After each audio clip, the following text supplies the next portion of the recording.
ცხინვალის იზოლატორში 13 მძევალი რჩება. პარალელურად კიდევ ერთი გადაცემა მოხდა ხაშურის რაიონში. ორი მოქალაქე რუსმა სამხედროებმა ქართული მხარის მიერ კონტროლირება ტერიტორიაზე დააკავეს.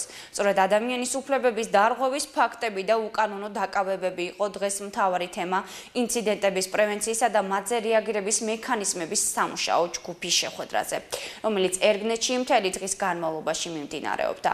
ხარებმა ისაუბრეს ინციდენტებზე, რომელიც ამ ერთი თვის განმავლობაში მოხდა. საუბარი ასევე შეეხო საოკუპაციო ძალების მიერ უკანონო დაღმართული მავთულხლართებისა და რკინის ღობეებით გამოწვეულ პრობლემებს. შეხვედრაზე განიხილეს ბოლო პერიოდში ადგილობრივი მოსახლეობის დაკავების ფაქტები. რამდენიმე თვის წინ ოკუპირებული ახალგორის მკვიდრის დავით ბაშარულის გარდაცვალების ფაქტზე რუსეთის ექსპერტიზის დასკვნის გადმოცემის საკითხი, ასევე რომან შიტიკოვის და გრიგორი ნალბადოვის საკითხები.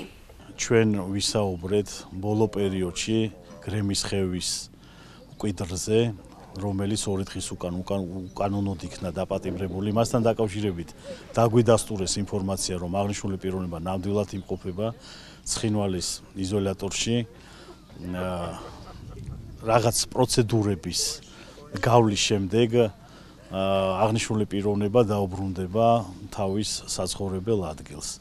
რაც შეეხება ბაშარულის და შიტიკოვის საკითხებს, ჩვენ და სამწუხაროდ ქართული მხარე მზად იყო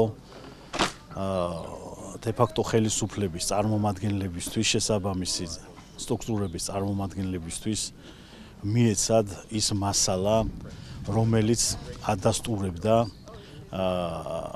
რომან შიტიკოვის ცხინვალის ციხეში ყოფნის ფაქტებს.